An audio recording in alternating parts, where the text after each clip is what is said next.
روح اور جسم کی حقیقت. روح کو اللہ رب العزت نے اپنی امر ربی کا ہے، فرمایا کہ روح میرا امر ہے جسے میں مختلف احوال مقامات سے گزارتا ہوں. اللہ تعالیٰ نے روح کو ہی اپنا نور کہا ہے، روح کو ہی اپنا امر کہا ہے، روح کو ہی اپنا پاسدار کہا ہے، روح کو ہی اپنا عہد کہا ہے، روح کو ہی اپنے نور کی غذا کہا ہے. روح ہی تو اصل میں روحانیت کا جزء اول بھی ہے اور قرب بھی ہے، دیدار بھی ہے، روح نور بھی ہے، روح ملاقات بھی ہے، روح شرف انسانیت کی بقا بھی ہے. سو اسی طرح ہم نے آپ صلی اللہ علیہ وسلم کی طرف حکم سے روح قلوب ارواح کی وحی فرمائی. انسان روح کے سوا کچھ بھی نہیں، جسم دراصل روح کی ڈھال ہے، یا یوں کہہ سکتے ہیں کہ روح کے ہاتھ زیر اشگاہ ہے. اسی وقت تک جب روح جسم میں رہے گی، روح کی پرواز کے بعد وہ جسم جس کو ہم روح کی وجہ سے کسی نہ کسی نام سے پکارتے تھے، اب اسے کوئی نام نہیں دے سکتے، بلکہ وہ ایک بے جان لاش ہے. یعنی جسم سے روح کا نکل جانا، روح کا خارج ہو جانا، روح کا اپنے عمل سے اپنے رب سے جا کے ملنا، یعنی کہ روح کا جسم سے نکل جانے سے ہی جسم لاغر اور ایک ڈھانچہ اور ایک بتنما اور بے حرکت ہو جاتا ہے. اور روح کا جسم میں ہونا ہی تو حرارت ہے، اور روح کے بغیر جسم ایک لاش ہے، بے جان لاش. کامل انسان کی ترتیب میں 3 عناصر بنیادی حیثیت رکھتے ہیں. اول روح، دوم نفس، جبکہ سوم جسم. تینوں عناصر اپنی اپنی صفات کی بدولت الگ الگ اپنا مقام رکھتے ہیں. یاد رہے کہ روح کی صفت عقل ہے، نفس کی صفت خواہش ہے، جبکہ جسم کی صفت حصہ ہے. انسان کو کائنات اصغر کہا گیا ہے، اور ایک کائنات انسان کے اندر ہے جس کی ترکیب عناصر میں پانی، آگ، ہوا اور مٹی شامل ہے. اس کے مقابلے میں انسان کے اندر بھی 4 مزاج یا طبع ہیں: بلغمی، خونی، سفروی اور صدائی. اسی طرح جان آخرت میں بھی دوزخ، جنت اور ارضیات ہیں. انسان کے اندر جنت کے مقابلے میں جان ہے، اور دوزخ کے مقابلے میں نفس کی خرابی ہے، اور ارضیات کے مقابلے میں جسم ہے. جنت اللہ رب العزت کی رضا کا نام ہے، اور دوزخ قہر و غضب کا نام ہے، جسے ہم روح اور جسم کی کشمکش بھی کہہ سکتے ہیں. روح کا تقاضا مقام حق تک پہنچنا، یعنی کہ قرب الہی تک پہنچنا، اور قرب الہی تک رسائی رکھنا، اور قرب الہی کے عہد کی پاسداری رکھنا. اور اس وقت تک بے چین رہتی ہے جب تک وہ اپنی منزل مقصود تک نہ پہنچ جائے. اس کے بعد نفس کا تقاضا حق تعالیٰ سے دوری، یعنی اللہ تعالیٰ سے بندے کو دور کرتا ہے، گمراہ کرتا ہے، بے دینہ کرتا ہے، بے نورا کرتا ہے، سرکش بناتا ہے، بے ہدایت بناتا ہے، کفر کی طرف مبتلا کرتا ہے. نفس کی خصلت کو بھی جاننا انسان مومن کے لیے لازم ہے. جب انسان مومن اپنے نفس کی خصلت سے واقف ہوگا تو وہ اپنے نفس کی اصلاح کر سکے گا. نفس کی اصلاح کرنا بھی اس کی خصلت کے مطابق ہی ہے، یعنی کہ جیسا نفس ہے اس کی اصلاح بھی اسی طریقے سے کی جائے. نفس کی کئی خصلتیں ہوتی ہیں، اور نفس کی سب سے بڑی خصلت انا ہے، یعنی کہ نہ ماننا. بے ہدایتوں کی طرح نفس جس کے بے ہدایت ہو جاتے ہیں وہ کبھی بھی اصلاح نہیں لیتے. گمراہی اور اللہ رب العزت سے دوری نفس کی خواہش کا باعث بننا ہے، یعنی نفس کا خسارہ ہے. یعنی وہی نفس خسارے والے ہیں جو نفس اللہ رسول کے نافرمان ہیں، بے دین ہیں، بے ہدایت ہیں، بے نورے ہیں. وہی نفس خسارے والے ہیں، یعنی ان سے مراد کا پورا نہ ہونا قرب حق ہے، اور اس کی مراد کا پورا ہونا حق تعالیٰ سے دوری ہے اور حجاب ہے. یعنی جو نفس اپنی مراد کو پورا نہ کرے تو وہ اللہ کے قرب کے لائق ہو جاتا ہے، اور جو نفس اپنی مراد کو پورا کر لے وہ حق دوری کا ثواب ہوتا ہے. یعنی نفس کی باتیں ماننا، نفسی خواہشوں پر عمل کرنا اور نفس کی پیروی کرنا، نفس کی غلامی کرنا اور نفس سے کی شرکت کرنا، یعنی کہ نفس کو اپنا خدا ماننا، یہ تمام کفر ہے. اور نفس ہی تو سب سے بڑا کافر ہے، اور نفس ہی تو سب سے بڑا جاہل ہے، اور نفس ہی تو سب سے بڑا بے نورا ہے، اور نفس ہی تو سب سے بڑا بے عدالت ہے، اور نفس ہی تو اندھا گنگا بہرا ہے، اور نفس ہی تو سب سے بڑا انسان کا دشمن ہے. دشمن کے بارے میں بھی انسان کو علم ہونا چاہیے. جب وہ علم حاصل کرے گا اور اپنے دشمن کے بارے میں جانے گا تو اپنے دشمن کے بارے میں جان کر وہ اپنے دشمن سے بچنے کے علم بھی حاصل کرے گا. اللہ تعالیٰ نے نفس اور شیطان کو انسان کا کھلا دشمن کہا ہے، اور انسان جان لے کہ جس کا دشمن کھلا ہے اسے کیسے اور کس طرح اس سے بچنا ہے، اور کس طرح اس سے پناہ مانگنی ہے، اور کس طرح اس کے شر سے اپنی زندگی کو بچانا ہے. یہ جاننا انسان کے لیے بنیادی طور پر لازم ہے. ایک عقل کا تقاضا، دوسرا نفسانی خواہش کا تقاضا.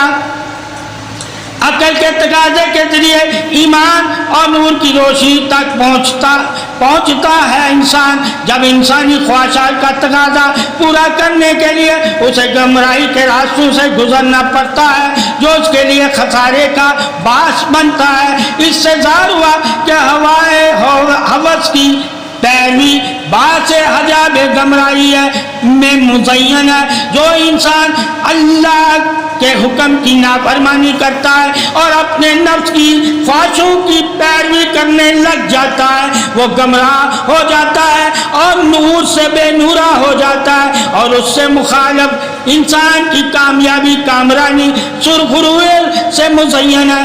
اس مقام کی نشاندہی اللہ تعالیٰ قرآن میں بیان کرتا ہے. جس نے حق تعالیٰ سے خوف کھایا اور نفس کی مخالفت کی اس کا ٹھکانہ جنت ہے. سب سے زیادہ خوف ہی تو انسان کو اپنے نفس کو دلوانا ہے. جب وہ اپنے نفس کو خوف میں رکھے گا تو نفس سرکشی سے باز آئے گا. اپنے نفس کی خواہشوں کو کبھی بھی پورا نہ کر اور نہ ہی اپنے نفس کی خوشی میں خوش ہو. اللہ کی خوشی میں خوش ہو کر اپنے نفس کو اپنا تابع بنا اور اسے سرکشی، نافرمانی اور بے روا رامی راستوں سے روک. اللہ تعالیٰ نے تجھے اے انسان مومن جو راستہ اختیار کرنے کا حکم دیا ہے وہ راستہ ہی اہدنا الصراط المستقیم ہے. اور جو اہدنا الصراط المستقیم کے راستے پر چل پڑے وہی تو نور کے راستے پر چل پڑے. اور جن کو اللہ نور عطا فرما دیتا ہے نفس ان کا تابع ہو جاتا ہے. سرکار دو عالم صلی اللہ علیہ وسلم کا فرمان ہے سب سے زیادہ خوف مجھے اپنی امت کے متعلق ہے خواہشات نفسانی کی پیروی اور طویل عرضیں باندھنا. یعنی کہ خواہشات اور طویل عرضوں کو اپنانا بھی گمراہی ہے. پھر رب العزت نے فرمایا کیا تم نے اس شخص کو دیکھا ہے جس نے اپنی خواہش کو معبود سمجھ لیا، اور جس نے اپنی خواہش کو معبود سمجھ لیا اس نے بھی اپنے نفس کے ساتھ گمراہی اختیار کر لی. یعنی کہ خواہشاتوں کو معبود سمجھنا بھی اللہ تعالیٰ سے شرک ہے. یعنی وہ بھی انسان شرک میں مبتلا ہو جاتا ہے جو خواہشاتوں کو معبود بنا لے.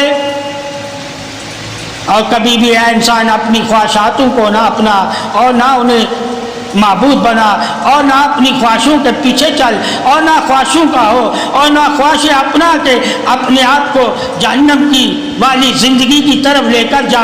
اور اگر تو اپنے آپ کو جہنم والی زندگی کی طرف لے کر جاتا ہے تو بے شک تو بہت بڑا اپنی جان پہ ظلم کرتا ہے. اور ایسے ظالم ہی تو جنت میں جہنم میں جائیں گے، اور جو جہنم میں جائیں گے انہوں نے ہی تو اپنی جانوں پہ ظلم کیا. جس نے اپنی خواہشات کی پرستش کی، نفسانی خواہشات انسان کو گمراہی کی جانب لے جاتی ہے اور نفس انسان کو ہلاکت میں مبتلا کر دیتا ہے۔ انسان کے جملہ خصلتیں اس کی مادی بدن کی بدولت ہی ہیں۔ اگر زمین آسمان کی ساخت پر غور فکر کیا جائے تو زمین فلک کے درمیان ہے، زمین کے سے پر سورج کی شعاعیں پڑتی ہیں، وہاں دن ہوتا ہے وگرنہ رات ہوتی ہے۔ اب اگر زمین اس دائرے سے خارج ہو جائے تو اس کی صفت بدل جائے گی۔ اسی طرح اگر مجاہدہ ریاضت کے ذریعے جسمانی عجاب کو رفع کر دیا جائے تو روح ہمیشہ کے لیے منور روشن ہو جائے گی اور جسم پر غلبہ پائے گی۔ اس پر غفلت کے آثار کبھی بھی نمودار یعنی کہ ظاہر نہیں ہوں گے۔ جو لوگ اللہ کا ذکر کرتے ہیں اور کثرت سے درود پڑھتے ہیں اور اللہ اور رسول کی محبت میں گرفتار ہیں، وہی تو لوگ نور والے ہیں اور وہ کبھی گمراہ نہیں ہوتے، اور جو گمراہ ہوتے ہیں وہی تو اصل جسم نفس کی بدولت ہے۔ تمام برائیوں کی اصل جڑ تو جسم ہی ہے اور روح کا ان سے کوئی تعلق نہیں ہوتا۔ جس طرح انسانی حالات کے سوا چہرے کا رنگ کبھی سرخ، کبھی زرد اور کبھی سفید ہوتا ہے، اسی طرح روح میں بھی بے شمار اشکال مختلف اس بات کی وجہ سے پیدا ہوتی رہتی ہیں، ورنہ روح تو بذات خود پاک شاہ ہے۔ انسان جب مجاہدہ ریاضات کے ذریعے اپنے حقیقی مقصد حیات کو پا لیتا ہے تو اسباب کو ایک طرف جھٹک کر مثبت اسباب کو ہی مؤثر حقیقی سمجھنے لگتا ہے، اور جب تک انسان ایسا نہیں کرتا تو یقیناً انسان اپنے اسباب سے کچھ حاصل نہیں کر سکتا۔ عقل کی تدبیر روح کی تحصیل سے ہے، تحصیل اور روح میں وہی فرق ہے جو سورج اس کی روشنی میں فرق ہے۔ جب یہ معلوم ہو گیا کہ روشنی اور چیز ہے اور سورج اور چیز ہے تو انسان کو چاہیے کہ وہ صرف روشنی پر ہی اکتفا نہ کرے بلکہ روشنی کے منبع سورج تک پہنچنے کی کوشش کرے۔ دنیا میں قدرت کے آثار پانی ہے، لیکن جس کا اصول ذات تک ہو جائے وہ دائمی نور ہی ہے، اور جو اللہ کے نور پر ایمان لے آیا اور اللہ کے نور کی طرف چل پڑا اور اللہ کے نور کے راستے اختیار کر لیے اور اللہ کی نوری کتاب پر ایمان لے آیا اور اللہ کی نوری صفتوں پر ایمان لے آیا اور نوری جسمانی کتب پر ایمان لے آیا، وہی تو ایمان نور والا ہے، وہی تو طہارت والا ہے، وہی تو شہادت والا ہے، وہی تو بندگی والا ہے، وہی تو اجر والا ہے، وہی تو انعام والا ہے، وہی تو قلب راحت والا ہے، وہی تو اطمینان والا ہے، وہی تو عظمت والا ہے، وہی تو مقدر والا ہے، وہی تو توحید والا ہے، وہی تو رسالت نور بادشاہی ولایت حق والا ہے۔ اللہ تعالیٰ اسی محمد کو ایمان کی دولت سے نوازتا ہے جس کے دل میں محبت اہل بیت ہوتی ہے۔ محبت اہل بیت ایمان نور ہے، سلامتی ہدایت حق ہے۔ اور اللہ تعالی جس کو جسمانی کثافتیں نور سے ہی دور ہو گئی ہوں اور جس کی نور سے جسمانی کثافتیں دور ہو جاتی ہیں، ایسا شخص وہی ہوگا جو مقام لاہوتی پر فائز ہوگا۔ اور اگر وہ ناسوتی ہو تو اس نے مجاہدے کے ذریعے اپنے ناسوتی پن کو ختم کر دیا۔ خاکی اور ناسوتی ذات کے جلووں کی تاب نہیں لا سکتا۔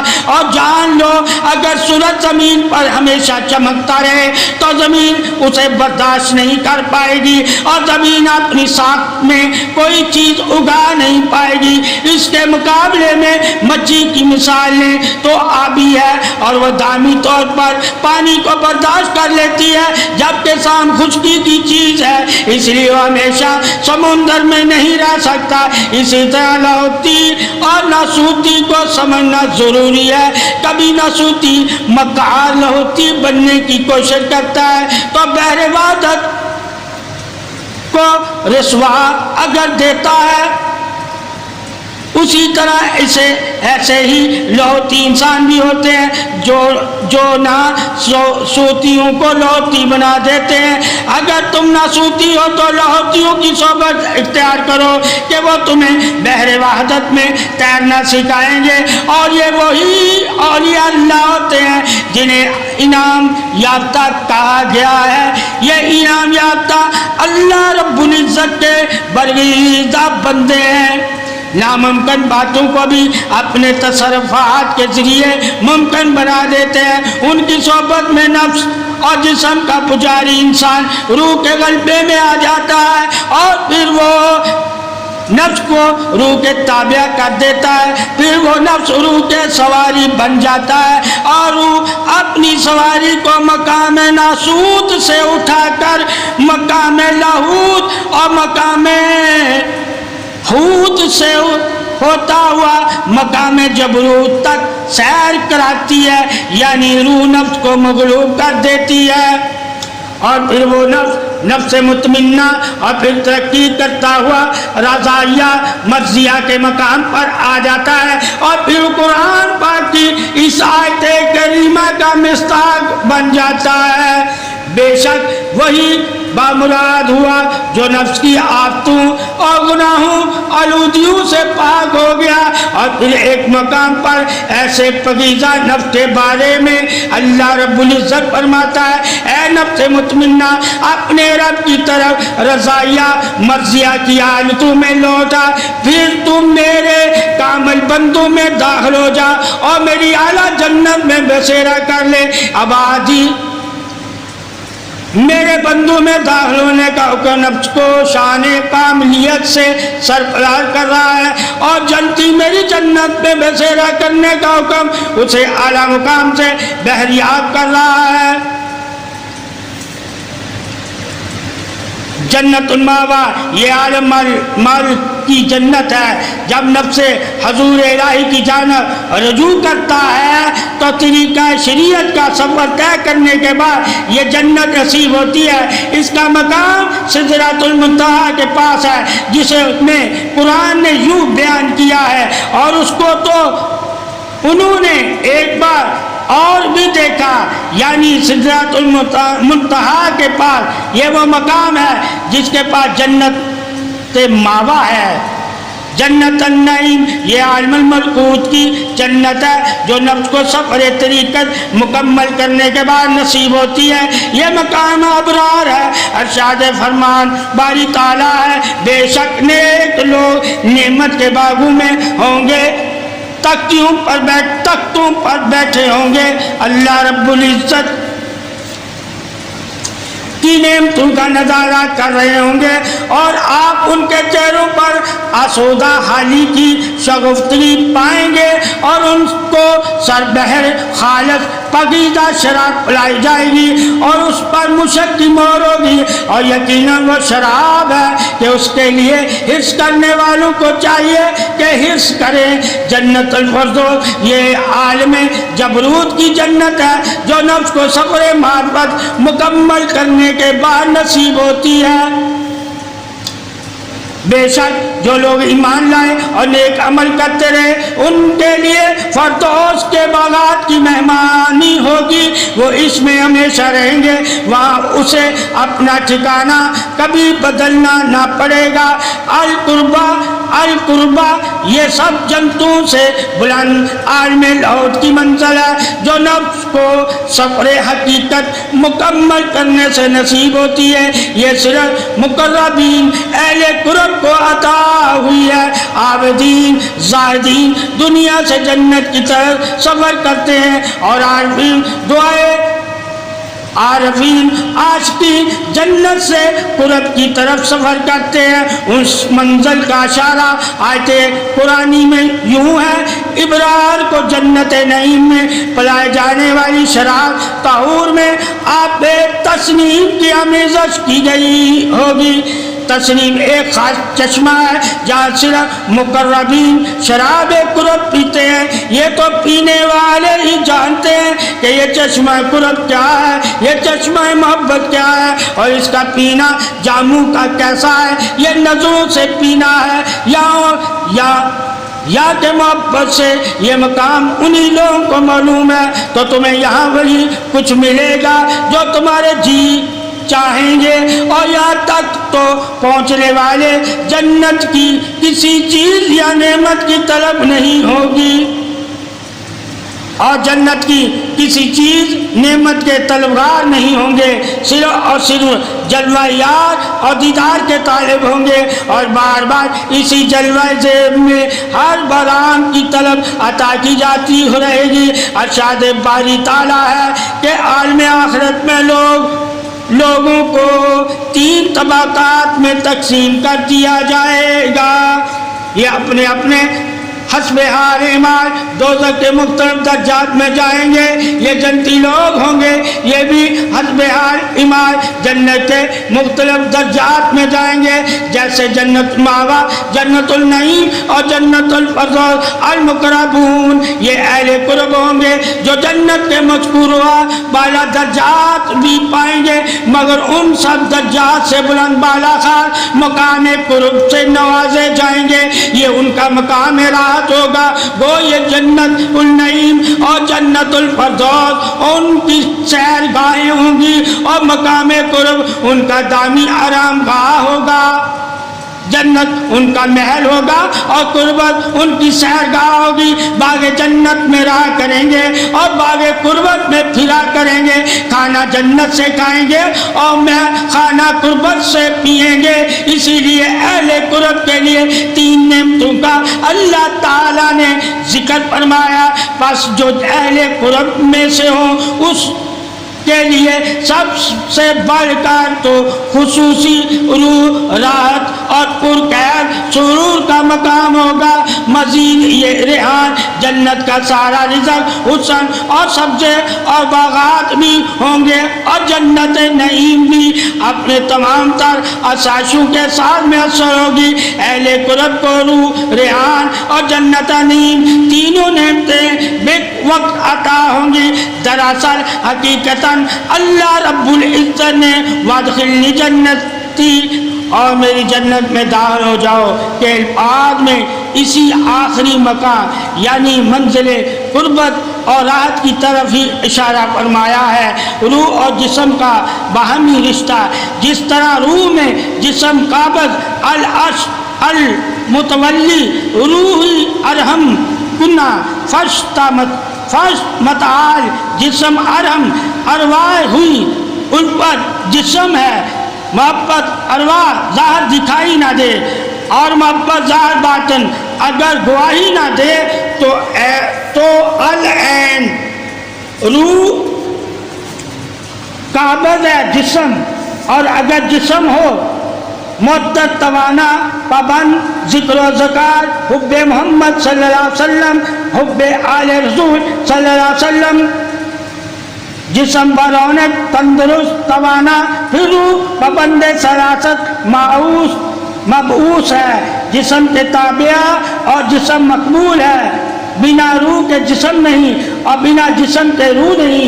ارفائے مقوم تھی کہ گویا ان ارواح کو صورت پابند عرض و سما مقبول تھی، گویا ارواح مسخر کو اشکال بشر میں منتقل ضامنے کیوں کا ذاکر اذکار ہوا۔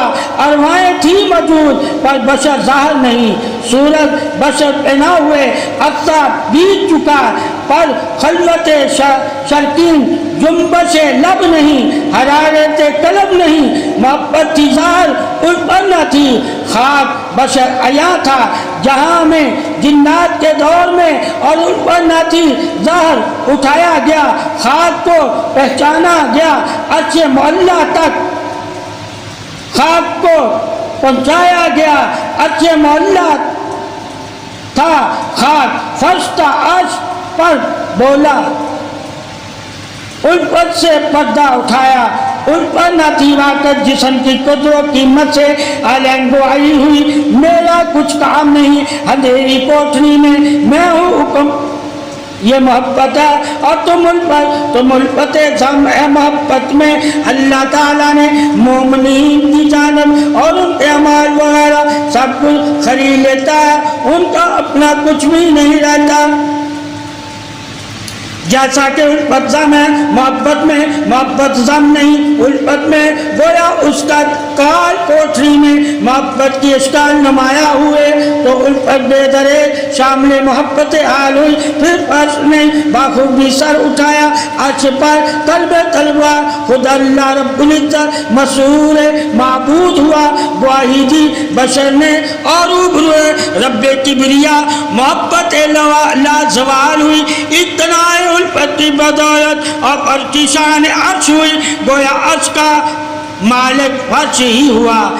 پھر جنبش لب حرارت، قلب قدم کی سرسراہٹ، زلفوں کی لہلہاہٹ، آنکھوں کی ٹمٹماہٹ، سماعتوں میں افکار، فرش بے خبر عرش میں پہچان کروائی، میں الفت تو محبت، میں تیرے بنا تو میرے بنا نہیں، تو اے میرا گواہ کنندہ تو ہے میری پہچان، میں ہوں شان مالک قادر رازق اور تو ہے رازق کا ارمان، محبت میں ہی ظاہر ہوا بشر انسان، ارواح کا نام نہیں، محبت کا نام آدم گویا روح ہوئی باطن، اور جسم ہوا ظاہر، جسم پر خبر رکھے باطن کی، اور گواہی وہی دے جو الفت کی بدولت منقص رکھے جسم میں باطن کی گواہی، چنانچہ اللہ رب العزت ظاہر ہوا بسلسلہ بشر،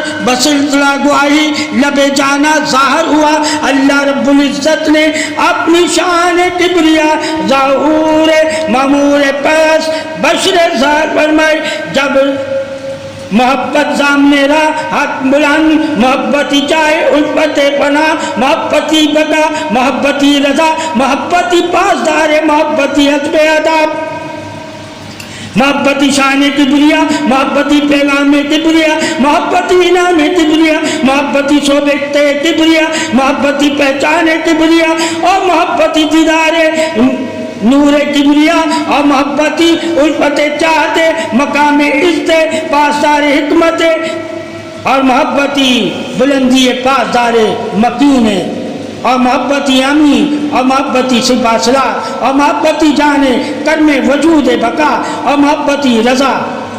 اللہ تعالیٰ نے محبت حق کو بلند بالا کیا، این فقائے معرفت بزرگی علم آتی بولا یا عرش پر بشر کو، پھر اتارا فرش پر، پھر بولا یا عرش پر بشر کو، پھر اتارا فرش پر، یہ فرمان روائیں یہ میزبانی کبریائی خارت مہارت عقل فنون ہے، عرش پر ذات فرما کا روح داخل فرمانا ہوئی، پھر اتارا فرش پر، پھر جسم یہی فرش پر، اور ارواح عرش پر، اور جو ہوئے جسم خاص ہوئی مدہ سرائی عرش سے بسلسلہ روح، اور جو روح کو جانتا ہے جسم کو نہ جانتا ہو وہ بے خبر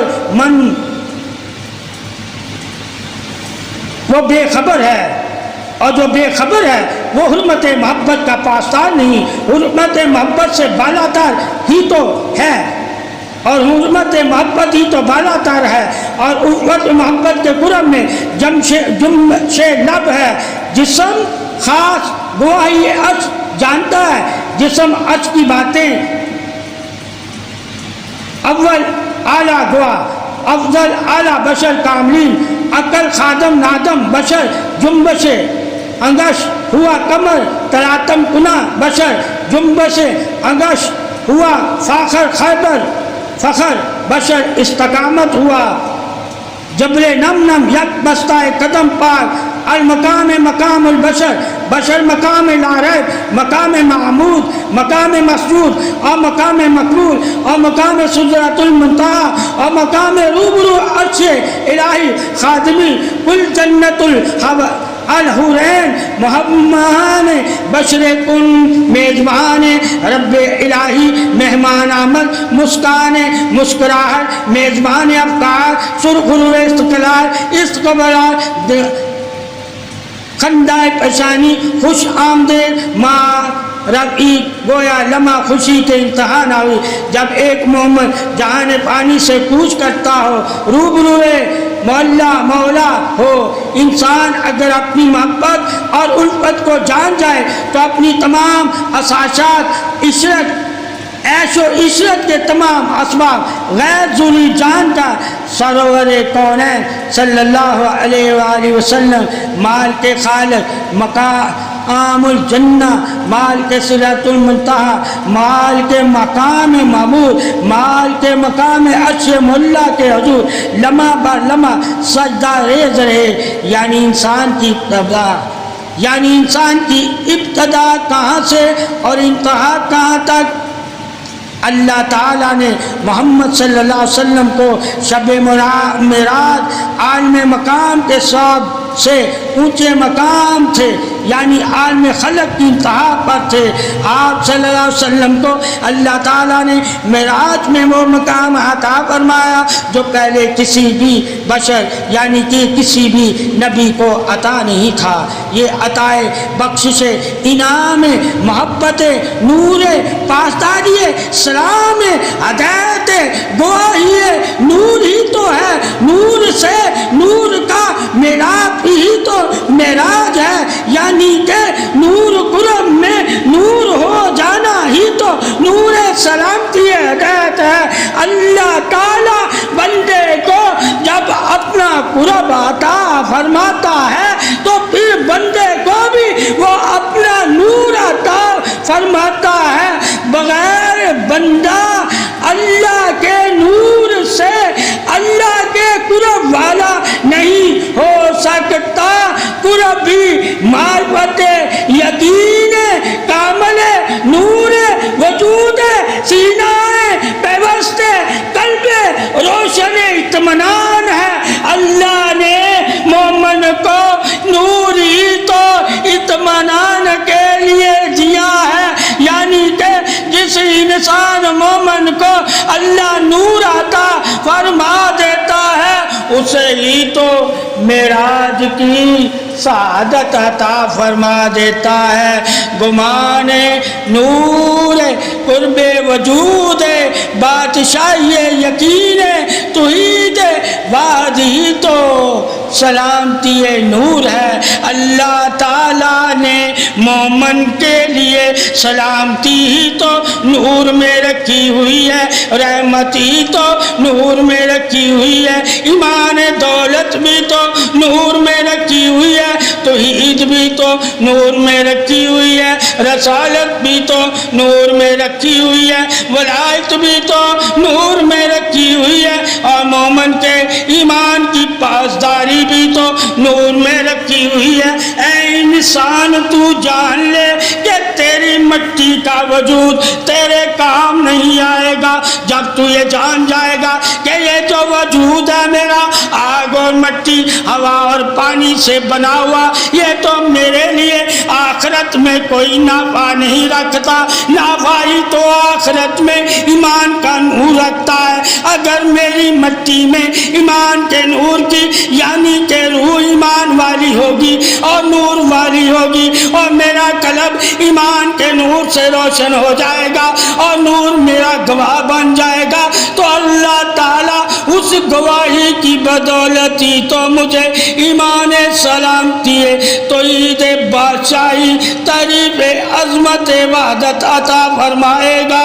اللہ کا عطا کرنا ہی مومن کے لیے نور ہے، اور جب اللہ اپنے بندوں کو ایمان کا نور عطا کرتا ہے تو اللہ کی محبت ہے، اور جو اللہ کی محبت سے واقف ہو جاتا ہے وہ پھر اسی کا حبدار ہو جاتا ہے کہ اللہ جس سے محبت کرتا ہے پھر مومن بھی اس سے محبت کرتا ہے، اور جس سے اللہ محبت نہیں کرتا پھر مومن بھی اس سے محبت نہیں کرتا۔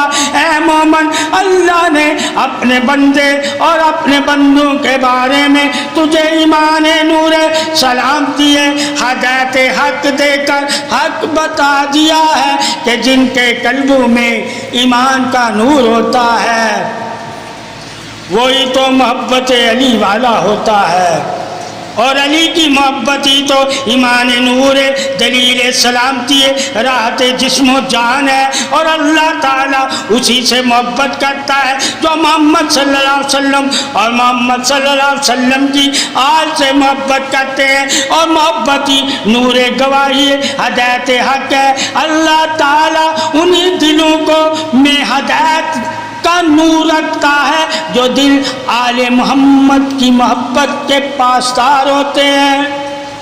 نور سلامتی ہدایت روح رواحی تو روح ہدایت ہے، اور روح بھی امر سے یعنی کہ نور سے ہے، اور نور ہی تو اللہ کا امر ہے، اور امر ہی تو وحی ہے، اور وحی ہی تو رسالت ہے، اور رسالت ہی تو آپ صلی اللہ علیہ وسلم کی مہر ہے، اور جس پر آپ صلی اللہ علیہ وسلم کی مہر یعنی کہ ایمان کی سلامتی والا ہوگا، آپ صلی اللہ علیہ وسلم کی محبت والا ہوگا، وہی تو ایمان میں داخل ہوگا، اور جو ایمان میں داخل ہوگا وہی تو ایمان کے نور والا ہوگا۔ اللہ تعالیٰ کے کرم اور فضل اور رحمت اسی بندے پر ہے جس بندے کے دل میں محمد صلی اللہ علیہ وسلم اور محمد صلی اللہ علیہ وسلم کی